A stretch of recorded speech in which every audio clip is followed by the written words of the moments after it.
Welcome, everyone. Very pleased to have so many of you with us here today for This Is CDR. This Is CDR is an online event series that explores the wide range of carbon dioxide removal solutions currently being researched, developed, and deployed, and contextualizes them for policy proposals Open Air is advancing in New York and other US states and jurisdictions, as well as now in Europe. Everyone, if you haven't already, please introduce yourself in the chat and tell us where you're zooming in from. I'm Toby Bryce. I'm in Brooklyn, New York, and I work on CDR policy advocacy with Open Air. Just some quick background on Open Air. If you're not familiar with our group, we are a distributed volunteer network dedicated to the advancement of carbon removal solutions that are essential to solving the climate crisis. We are a growing global community, and we work together on shared open source missions in the areas of policy advocacy, research and development, and activist carbon removal market development. There should be a link in the chat to sign up for our organization. Please join us. There's tons to work on, and I would also add that it's quite a bit of fun. Before we get started, and many of you will already be quite familiar with this, but it's really important up front to talk about carbon removal and define what we mean. The IPCC definition and also the CDR primer definition is here: anthropogenic activity that removes CO2 from the atmosphere and durably stores it in geological, terrestrial, or ocean reservoirs, or in long-lived products. Two really important things to sort of disclaim up front when you talk about carbon removal. Number one, it's really important to disambiguate it with what is commonly called carbon capture, which is typically point source carbon capture, capturing CO2 from a point source emission. That is a form of emissions reduction, and it is not carbon removal, which is removing CO2 from the atmosphere. So that's number one. And then number two, when we consider CDR as we are today on the series, it's essential to emphasize that carbon removal is not in any way an alternative to reducing emissions. We must reduce global emissions and decarbonize our economy as quickly and as completely as possible, full stop. That said, there's clear scientific consensus, including in very stark terms in last week's IPCC AR6 Working Group 3 report, that carbon removal will be required at gigaton scale, that's billions of tons per year by mid-century, to counteract those emissions that are difficult or inequitable to abate, and ultimately to start removing the tremendous excess of anthropogenic CO2 that we already have in the atmosphere and restore our climate to a safer and healthier state. Our current scale globally of carbon removal, durable carbon removal, is order of 50,000 tons in 2021. That's an estimate thanks to Robert Hoagland, who's a prominent carbon removal analyst. And so we have a long way to go, and we really need to get started scaling carbon removal today. It's not optional. We must reduce emissions and remove carbon from the atmosphere. Quick background on one of our policies that we're working on. This is a state-level carbon removal procurement policy. It is a live bill in New York. The purpose of the bill is to provide market support to scale durable CDR. It's standards-based, pathway agnostic, really centered on equity, community benefit, and environmental justice. It's also a really important industrial development and job creation opportunity. Carbon 180 estimates that carbon tech and CDR will be a $1 trillion market in the US in the coming decades and a multi-trillion-dollar market globally. So states like New York that can get in early and can provide tremendous climate benefit and also build lasting businesses and jobs for New York residents. Also, it's a multi-state mission. We're working in our group, and we'd love to have you be a part of it. I'm going to hand it over to my colleague, Megha Raghavan, and she's going to introduce today's session. Hi, everyone. I'm Megha. I'm an Open Air member based in London and working on policy opportunities out in California, where I'm from. So our usual housekeeping notes. So the format we have today is a 15 to 20-minute presentation, followed by a few prepared questions, and then moderated audience Q&A. So please type any questions you have into the Q&A box in Zoom as we go along. Note that that's separate from the chat box, so make sure you find the correct one. The event is being recorded, so we'll send the video link out to everyone who registered, and we'll also post it to Open Air's website and to our YouTube channel. We'll also be live tweeting today's event, so we'll put the Twitter link in the chat if it's not there already, but please follow along with that if you tweet, and the event hashtag is #ThisIsCDR. This week on This Is CDR, we're very pleased to welcome Verdox Co-Founder Dr. Sahag Voskian and Head of Business Development Jonte Boysen to tell us how the company's scalable, cost-effective electro-swing adsorption platform technology, originally developed at MIT, can remove CO2 from the air with 70% energy savings versus conventional approaches. Dr. Sahag Voskian is the inventor of Verdox's Electro-swing Absorption, or ESA technology. He's also an inventor on over 20 patents and patent applications in the areas of electrochemically-mediated separations and catalysis. Dr. Voskian developed Verdox's core technology during his PhD in chemical engineering at the Hatton Group as an MIT Energy Initiative Fellow. Previously, he was also a post-bac research associate at Dartmouth College, working on molecular machines and switches. Dr. Voskian received his bachelor's degree in both chemical engineering and chemistry from WPI, working on synthesis and applications of low symmetry metal organic frameworks. Jonte Boysen is the head of business development at Verdox. Jonte was a strategy consultant for financial institutions before pivoting to the carbon removal space. He advised some of the largest North American and Australian banks on corporate investment prioritization, as well as marketing, sales, and distribution strategy. Jonte holds an MBA from the Wharton School and an MA in International Studies with the focus on Africa from the University of Pennsylvania. He received his bachelor's degree in industrial engineering from the University of Toronto. So Jonte and Sahag, over to you whenever you're ready. Thank you for the introduction.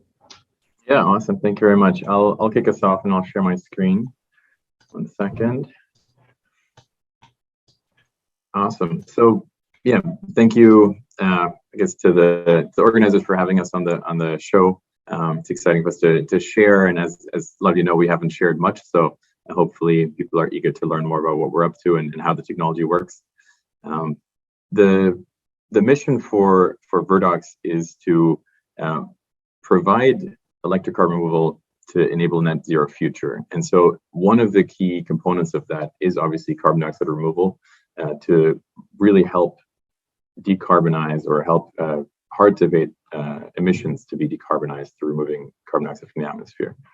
And the way that we're doing that is through an electrochemical system that captures CO2 directly from the air and from dilute sources at a much lower energy and cost than some of the existing solutions in the market. And we'll go into the specifics of that again in a bit. But the biggest differentiator from the outside is this focus on electrification. So we use only electricity in the process of capturing the CO2, and thereby have various benefits in terms of kind of the scalability, functionality, and the limited operational requirements that enable us to do this at scale. The team for Verdox has a number of people, and I'm not going to go into detail on everybody, but most importantly, I would say the founders were Sahag, who's on the phone here, our CEO, Dr. Brian Baines, and Professor Tialan Hatton, who is now on the Scientific Advisory Board.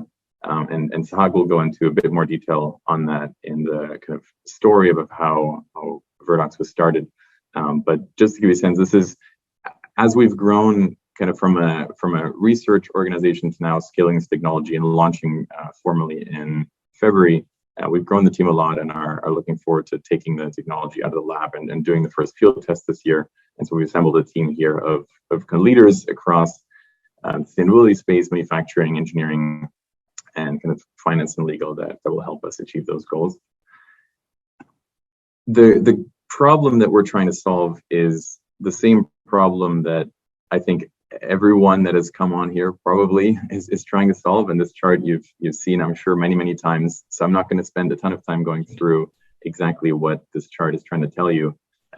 It is highly motivating, obviously, to think about the opportunity, but also the challenge that we're facing here in terms of limiting warming and the effects of climate change by reducing emissions primarily, and then also working on solutions for permanently removing CO2 from the atmosphere as well. And that's the piece that I think is most, where I would say we are most behind today in the options we have for doing that at a scale that is climate relevant and durable for removal.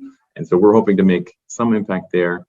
And Sahag will now kind of give the story of how that came to be and where the company originated.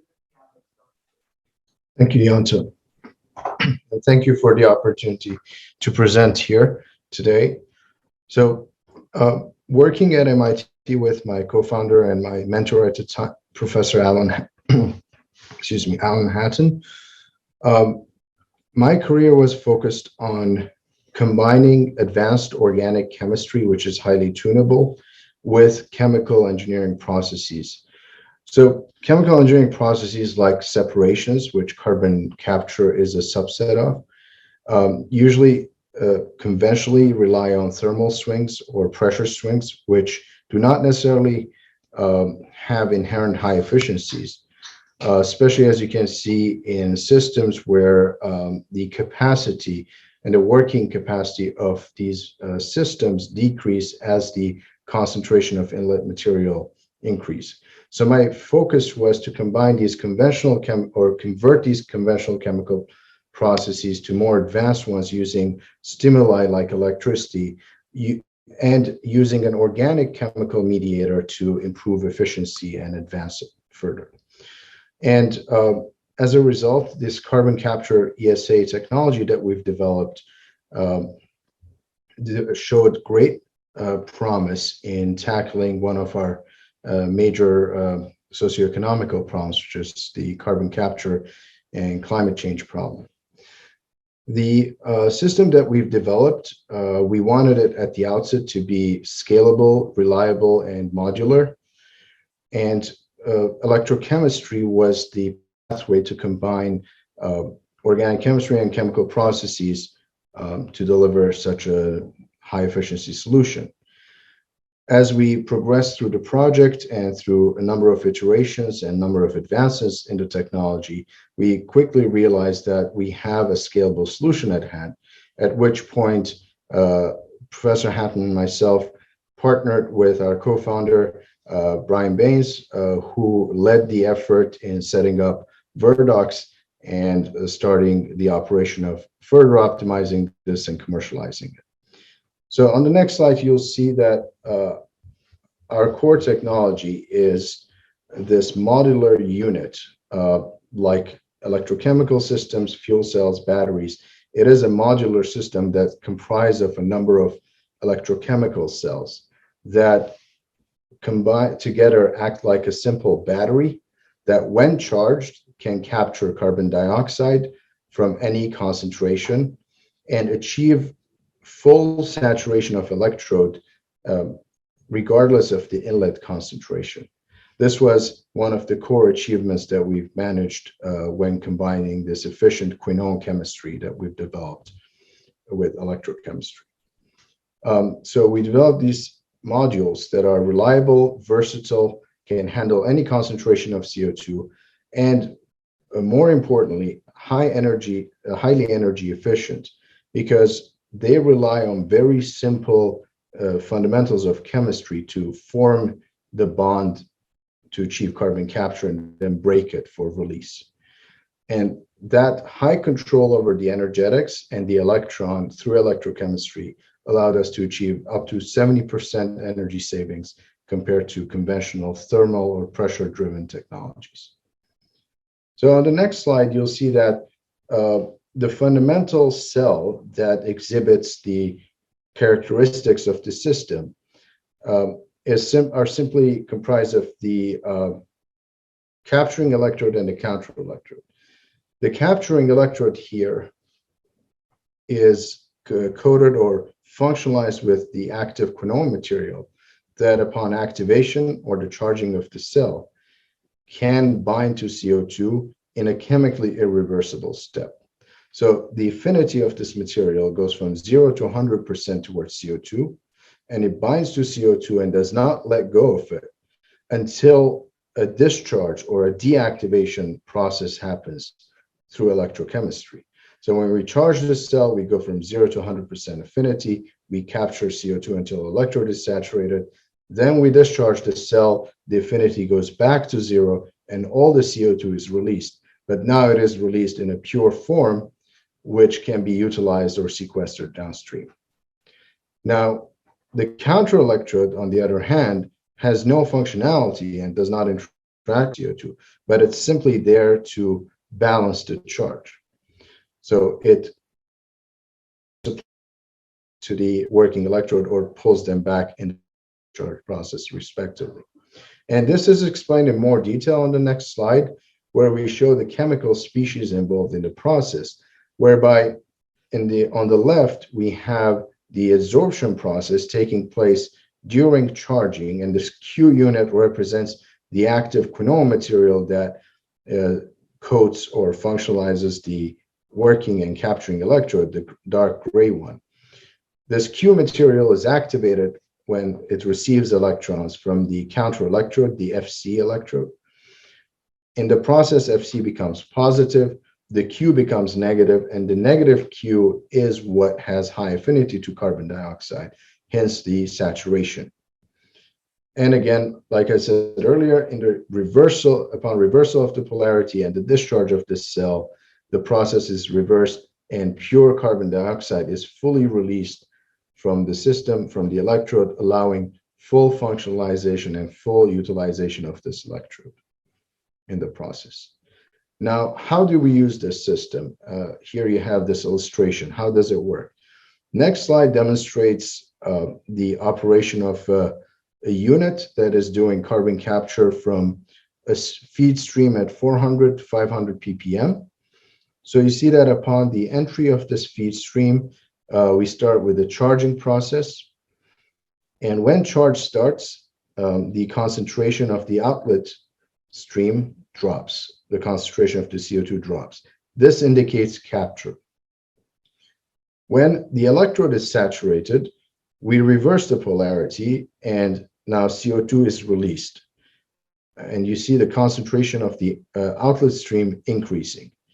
And here we repeat this over 5 cycles shown here. But how would we use such a system? So you can imagine a feed coming in during the charging process and being depleted of CO2, like air coming into the system, and CO2 is removed from air, and CO2 lean air leaves the system. That's the trough that we can see in the graph here.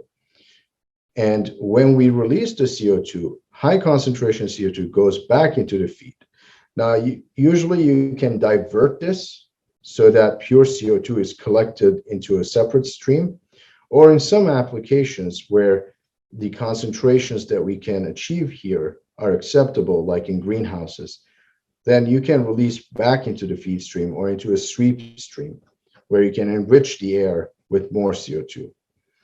Now, in earlier stages of our technology development, we did observe up to 7,000 cycles at reasonably well capacity retention.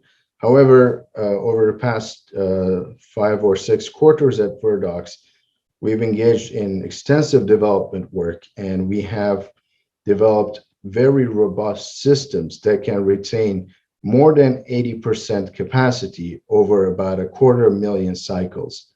This is over a span of 12 to 14 months. So this shows that our system is viable to do commercially and economically cost-effective carbon capture from air and from low concentration streams for decarbonization purposes. And it validates the viability of our technology.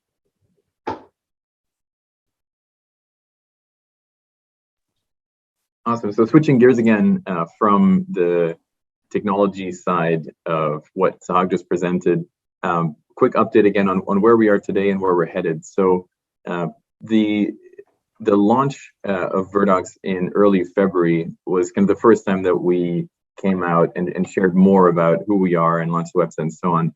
And that was after kind of total of $80 million in committed capital that we announced. And so we've been very fortunate to have a number of equity partners like Breakthrough Energy Ventures, Lower Carbon Capital, and Prelude Ventures. And so we're now using that to fully commercialize the technology that we have in the lab that Sahag mentioned. In terms of the future plans for Verdox, we're currently working on various field tests that we're deploying this year, which will give us a lot of really helpful information around the kind of differences in kind of lab versus field performance, and hopefully, obviously, those will be very small, but there'll be many interesting learnings for us there, which will then transit into larger scale pilots kind of coming up in the next year and 2 years, to then eventually get to the future commercial targets that we have for the cost per ton and energy requirements and so on. And so you see on the right of this chart here that the target we have for kind of total cost is somewhere in the $40 to $80 per ton range for DAC at really large scale, kind of end plant installations. So this is kind of far down the line when we're truly commercialized. And the number that to me is most interesting here is the energetics. So the target kind of total energy consumed we have here for this nth plant, we're showing here 1.2 to 2.5 gigajoules per ton. And to us, that is kind of the main driver of what we see as this big advantage we have over the solutions that are currently out there, because the energy requirements are so much lower. And so we're not currently in this range, but we're not far away from it. And so it's something that we feel confident we can achieve and are really excited about bringing to market and helping reduce the energetic hurdles for capturing carbon dioxide from the atmosphere in order to be able to scale to the gigatons that we need as a globe. And so that's the kind of most exciting piece, I would say, of what the TA here is spitting out, is that we see a future for low energy direct air capture to result in relatively cheap carbon dioxide removal. That's all we have. Happy to answer questions. Excited to hear from some of the listeners here as well. That's great. Thank you so much. And thank you, Sahag, for digging under the hood a bit and sharing some of the exciting technical details. We always start off with a kind of a more personal question to both of you. Can you just talk about your professional journeys and how you came to direct air capture and carbon removal? Whoever wants to go first, but I know, Sahag, you talked a little bit about the route in the lab, but maybe kind of recap a little bit and where you started and how you ended up inventing a novel electrochemical form of direct air capture. Certainly. So like I mentioned, my graduate career was focused around imparting efficiency and diversity into conventional systems by introducing organic chemistry to connect it to advanced stimuli like light and electricity. So that was the theme of my approach to solving major problems like lithium separation, hydrogen peroxide generation, but most importantly, and the most major focus was the carbon capture or the separations technology that we've developed. So that was an important problem that we wanted to solve, and we knew the technologies that we were developing were perfect for this kind of problem, because this is a problem where you need the last bit of millijoule, or on a small scale, but the last bit of joules or megajoules or gigajoules, because it is a major problem. It is currently we have about, like Jonte said, 40 or so gigaton emissions of carbon dioxide, but we also have historic emissions on the order of 1,500 gigatons,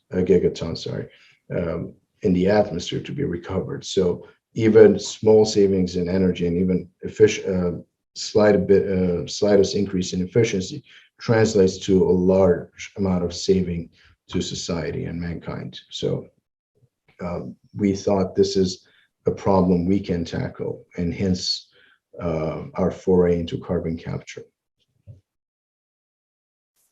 Jonte?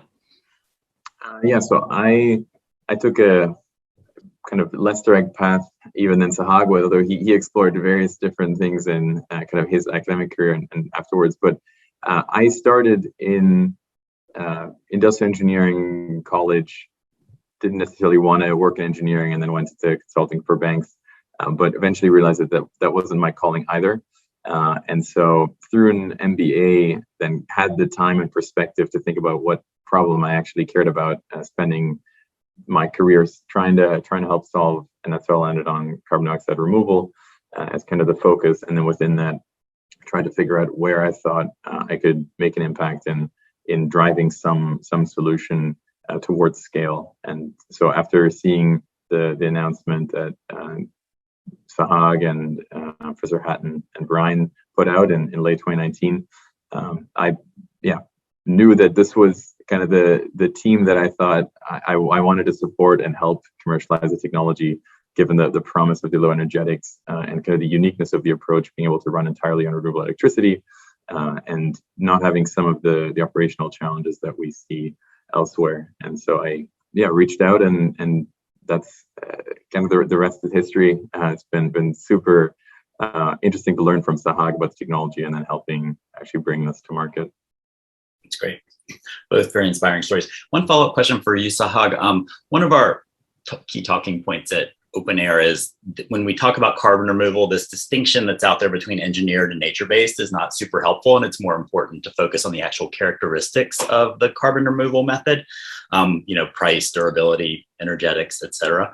And, yours, Verdox, you would look at it and it's super engineered, but you just told us that it's based on a natural process. Basically, every carbon removal solution is engineered on some level and also based on a natural process. Can you abstract back again and what is the natural process that Verdox is fundamentally based on?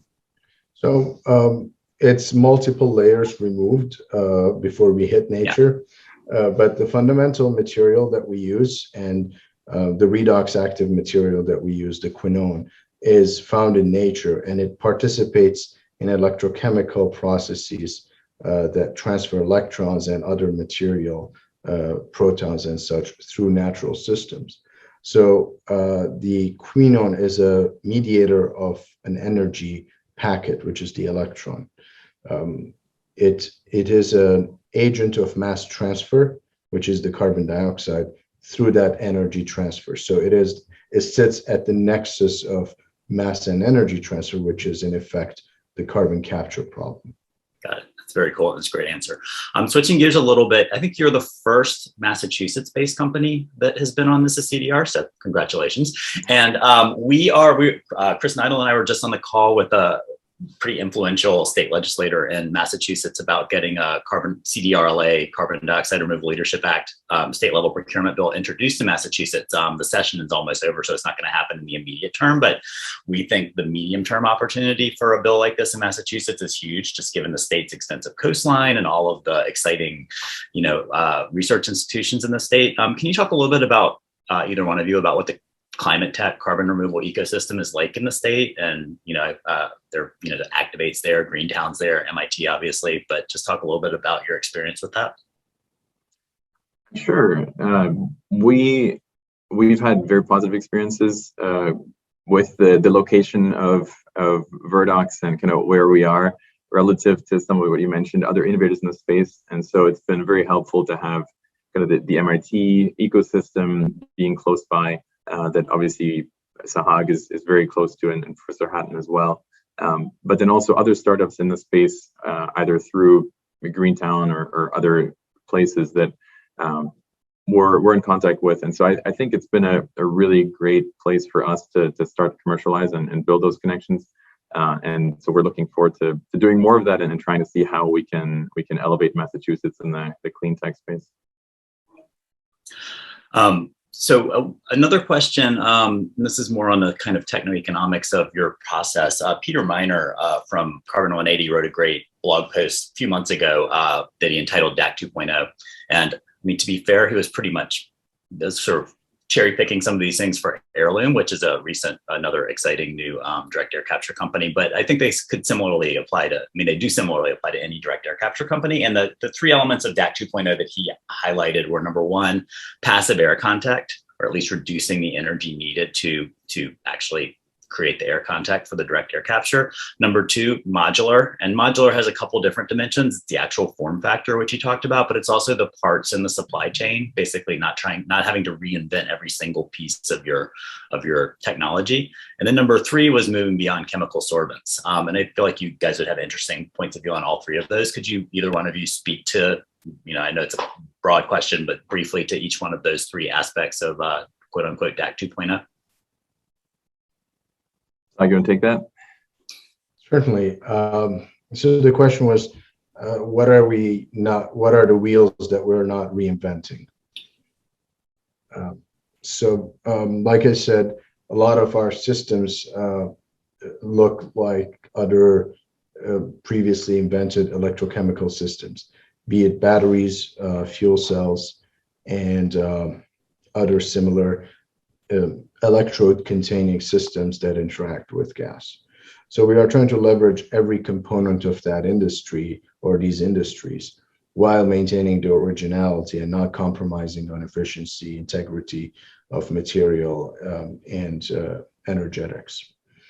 Similarly, the chemistry that we use, while the fundamentals of it were understood in the 80s, is novel, but also draws from a lot of plastics industries and other battery type industries that use similar materials. So there are a lot of these components that we are trying to preserve as or use as is or off the shelf. So we minimize complexity of our supply chain and have a highly optimized manufacturing process that can be deployed with relative ease using similar resources that these parallel industries and manufacturing capabilities used in the past. Yeah, and I guess, sorry, adding on to that, I guess, to the specific points that you mentioned, we certainly see those as being some of the advantages that we have. Obviously, modularity is obviously key to our system. Having these kind of small boxes, you could call them, that we assemble in these rigs that you saw on one of the slides, helps us in de-risking the tech at kind of the fundamental unit level, and then allows us to scale much faster than having to build larger and larger versions of the same individual kind of fundamental unit. And so that's something that's helping us on scale up. Similarly, it has benefits on the manufacturing side that we can produce these units more easily at larger volumes, which drives down cost. The air contacting that you mentioned is certainly one of the considerations as well in how we design the device architecture to minimize some of the energy requirements there. And then the chemistry, I think Sahag covered well in describing how that's different from what's out there and how we're not working on the same necessarily approach. And one on the modular piece, what is the, like, as you, and you may not be there yet, but when you're ready to deploy, or at least some initial level of maturity, will the physical size of a module be and its rough annual capture capability? Is that something that you have on your mind, or like, do you know that, or is that something you'd be able to talk about a little bit in general terms? The units themselves, there's still some variability in what will end up being the final size, but you could think about it being something maybe kind of this size, 1/4 of a meter cubed, 1/2 a meter cubed. I think there's still some design pieces that Sahag could speak better to, but those are the kind of the order of magnitude of how big these units are going to be. And then in terms of capacity, I don't know if there's much I can share publicly today, but we're certainly, in terms of, if the question is around the density, I guess, of capture efficiency, we're certainly competitive kind of with what's out there, and anticipate being efficient on a space perspective, given the dense packing of the electrodes kind of stacked on top of each other for doing the capturing. And will it be entirely module, like stacking or assembling these 1/2 meter cubed or whatever size they end up being, or will there be sort of unitary components, like air contact would be happening and then across all of these modules, or is the whole thing would be fully modular? If that question makes sense. Yeah. So the current idea that there'll be probably iterations of that as well, but it'll likely be modular pieces in larger modular systems, and so you'll have the kind of fundamental module housed in another modular system that includes some of the balance of plant to then allow us to scale that more rapidly. But that again could change as you go to megaton applications. Then you might kind of redesign the modularity of that to apply to larger systems. So, but certainly, go ahead. Sorry to interrupt, but it all depends on the application and the end use of the system. So if we're targeting a specific application that requires modular, or it's a distributed type operation where small amounts of CO2, relatively small amounts, are needed in certain applications, then it's a self-sustaining module that contains the modular stack as well as the balance of plant in this one self-sustaining module. Yeah. Of course, like Jonte mentioned, as we start developing and deploying these big plants for the megaton scale capture, which is where would like to be headed, and we are heading, then in that case, it's a different type of calculus where there are some economies of scale, not of the modules themselves, not of the stacks themselves per se, but of the manufacturing process and the scale of the balance of plant. Great, that makes a lot of sense. Thank you. One last question before we've got a couple dozen already audience questions, so we want to be sure to leave plenty of time for those. But this is kind of a forward-looking question, but based on some pretty exciting recent news, some of which we've touched on in the chat. But just this morning, Frontier Climate launched from Stripe, Shopify, and other pioneers in carbon removal procurement with $925 million of budget to procure durable carbon removal this decade. The federal CDR, Carbon Dioxide Removal Leadership Act, was introduced on Friday, which is a $10 billion bill over the next 10 years. Our open air state level efforts for carbon removal procurement, all of these things together, I think, are intended to provide market support and advanced market commitments that can help companies like Verdox scale your business and invest in with knowledge that there will be a return as you're able to deliver tons. Can you talk a little bit about how you view these policies and commercial development? Some of them are private, some of them are public-private, and then obviously public policy, and maybe any other kind of policies that you think would be helpful to you as you scale? Yeah, so obviously all of these different policies and initiatives are extremely beneficial to the carbon dioxide removal space overall. So we're grateful for all that work that I think you and others are doing and helping drive the messaging around the benefits of CDR. The biggest signal, like you said, is likely helping companies like us show a future market essentially for the products that we are producing, which then helps us operate in a capital-intensive industry that carbon dioxide removal is, right? So we continuously have to scale systems that are physical, heavy, and capital intensive in nature.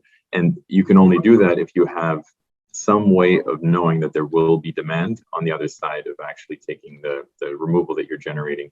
And so all of these initiatives are super beneficial for us in validating that and helping us scale and accelerating the deployment of our technology, because we can take some more risks that we otherwise wouldn't be able to take in scaling towards these larger deployments, whereas otherwise we might need to be more careful in understanding how the market would allow us to scale.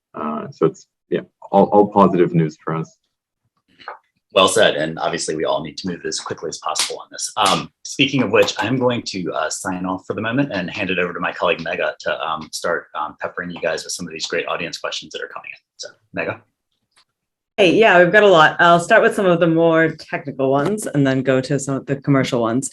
So the first one I have here is, what is the cycle time and how long does it take from start to full saturation to release? And so I tried to answer a similar question that came up earlier. So it varies based on application, but in what we presented today, as you can see, we had the 250,000 cycles, and those were done over a span of 12 months or so. So we're looking at about 2.5 minutes per cycle. But again, this is not a metric. It varies greatly based on application, based on design. There are all these different applications that our platform technology is perfectly geared towards, with some modifications of these parameters like time, cycle time, and such. Okay. The next one is, and I think we had a couple related to this, but the question is your technology suitable for capture from concentrated CO2 sources? And I think on a similar note, someone else asked, are you at all focused on point source versus sort of capture from air? Certainly. Our technology is competitive at all concentrations, both from a CapEx perspective as well as energetics and OpEx. However, we do have the highest competitive advantage at the lower concentrations, where competing technologies and conventional techniques, in terms of expenditure, both capex and energetics, and mainly energetics, they go up dramatically. Whereas our electrochemical system remains and operates within this rectangular window of constant energy. Got it. Okay. I know you talked a little bit about this, but someone asked, how long do you expect the membrane lifetime to be, and at what % of initial capacity would you need to replace membranes? We are anticipating on the lifetime on the order of years, and we have data that shows we are there with our lifetime capacity. Okay, great. Another question was on airflow rates. So they asked, what is the optimal airflow rate for your technology, and what is the max rate? And maybe you could talk a bit broadly as well about just sort of this idea of passive versus forced airflow. Yeah, that's a very specific question. One thing, to take a step back from a thermodynamic and energetic perspective, the system is agnostic to inlet concentration. So if you want to think of it as tree leaves, that's one extreme. The other extreme is it's a packed bed or a parallel passage bed where there's forced convection through it, like a classical system. The technology would be operational in both settings, but you would prefer to have the convective, the more forced convection there, because it will better utilize the system in a given time frame. Okay. We had a few questions about sort of plant footprint size. And I know you talked a bit about the size of like individual modules, but what do you think about like what the footprint for an overall commercial scale plant would look like? I think as I mentioned before, I think I can't go into too much detail on the exact footprints right now. In some ways, though, a lot of DAC applications for carbon removal will have similar land requirements just based on the depleted air around the capture mechanism for at least where you're forcing air. And so I think for these types of applications where the point is to store the CO2 permanently afterwards, you're looking at a similar scale. So there's less of an improvement there than in kind of the energetics that are required and the cost per ton and so on. Okay, yeah, makes sense. Cool. We had another question about the membranes, actually. So the question is, do you expect to do any kind of pre-treatment of the air to avoid contaminating the membranes? And does humidity have any effect on capture capacity or CO2 affinity? Yeah. Humidity actually has no significant or no measurable negative effect on our system. It might have some minor positive effect, but that's getting too much into the weeds. Overall, it has no effect. We can operate at any humidity level. But in terms of pre-treatment, it really depends on what we're talking about. If we have certain things that we'd like not to have in there, but not many localities have these present in air. So overall, I would say we can operate in most geographies. Yeah. Okay.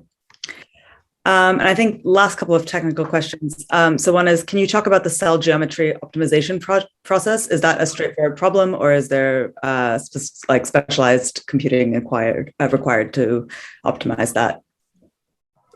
We've attacked the problem from multiple angles. We do use computers at Verdox, but I mean, there are different aspects to it. There's the electrochemical cell aspect, there's the gas flow aspect. And one thing that we've spent a lot of time and we focused on is the pressure drop in the system. So we try to minimize that to the point where it's a marginal fraction of the energy expenditure compared to the actual ESA system. So we did some optimization there, and there was use of computational work. Okay, great. Computational capabilities. Okay. I guess this is a question we get, I think, with every one of these we do. But what are any downsides or risks of your technology, either that you know about or that you are concerned about, and how do you think about addressing them? currently what we're doing is we're taking a look at every single element of the technology and advancing them to meet our targets. And we're very close in a lot of these regards to meet our commercial targets to start deploying Gen 1 and Gen 1.1 of our units at some ton per year, kiloton per year capacity in the coming years. Some of the risks lie in the bandwidth and the manufacturing capabilities that we can access and acquire within this time frame. But we have made some advances there as well. So we're in the process of de-risking a lot of these aspects. Sure. Okay, great. And what do you see as the biggest technical challenges or other challenges really when you think about scaling up and reaching sort of the nth plant performance that you talked about? So as we progress through down the curve of cost and performance, so far we don't see any major obstacles that will prevent us from hitting our targets.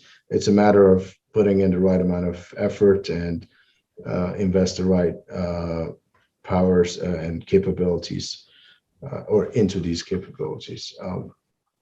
So I don't foresee major obstacles other than, and scalability is also something on our radar. Like I said, we're in the early stages of embarking on that challenge, and so far things are looking promising. Okay. I think this is one that's quite relevant from the open air side of things, but how are you thinking about community engagement and education in your field trial deployment locations, as well as sort of thinking about future larger scale pilots in the future? Yeah, so we're probably still on the earlier side of those, just given that we're doing the first field test this year, but it's certainly a significant consideration for us, and how do we make sure that the projects that we build enhance climate justice and kind of further the broader goals that we have in sustainability outside of just climate, while obviously having kind of this primary focus on removing CO2 from the atmosphere. So probably still a bit early for us to provide specifics, but it's top of mind for sure as we're looking at these first kind of field tests. Yeah, okay. This one, I guess we had a few questions about economics generally. So when you think about sort of techno-economics, what is the biggest cost driver? Is it electrode materials? Is it energy, something else? And do you think that's going to be the same as you scale up? So I shared a little bit of that breakdown on, I think, the last slide. We currently anticipate for the nth plant, CapEx and OpEx to be kind of a similar share of total cost. I think as most technologies, you would expect that the CapEx is a larger share of cost earlier on, and then decrease over time as we increase our kind of unit volumes. So that's pretty typical, and what we see as well, given that kind of the energetics are closer versus the CapEx per ton that we're at today versus where we're targeting. Right. So expecting that to kind of level out over time. Okay, got it. Another one kind of thinking about costs as well. So this person says, I think your slide said that you're estimating capital cost of your nth plant at $20 to $40 per ton. So the question is that per ton of annual capacity, or is that tons over the lifetime of the plant? And noting that if it's the former, that would imply that you could build 1 million tons of annual capacity for only 20 to 40 million. So yeah, maybe you could just walk through those numbers a little bit. Yeah, so that's the levelized cost of kind of every ton. If you distribute the CapEx over the lifetime, that's every ton you're attributing $20 to $40 of cost towards it. Yeah, okay, makes sense. And then thinking about the revenue side, do you see revenues primarily from compliance markets? So something like, the low carbon fuel standard or 45Q credits, or from CO2 reuse, or both? Or is that too far down the line? I would say all of the above. I think there's obviously lots moving, even that's what we mentioned, that there's announcements today and things happening last week that are changing the environment very frequently. So we're absorbing all those and interested in pursuing all ways to help remove carbon from the atmosphere. So yeah, all of the above for the easiest answer. Okay, cool. And then I guess specifically on that, someone asked, can you envision a system analogous to electrochemical pumping up hydrogen to purify CO2 i.e. for food grade CO2 production? Is that a use case you guys have in mind at all? We did look at food use, carbonation of beverages, among other applications for our downstream utilization of CO2. Our technology, again, is capable of achieving high purities, high concentrations, either food grade or pipeline quality for underground sequestration. Okay, got it. I know you mentioned earlier that there's a lot of different geographical areas you could think about, but are there any sort of specific areas you're already thinking about or targeting for the larger sort of 1,000-ton or megaton plants? Or if not, what are the considerations that go into making that decision?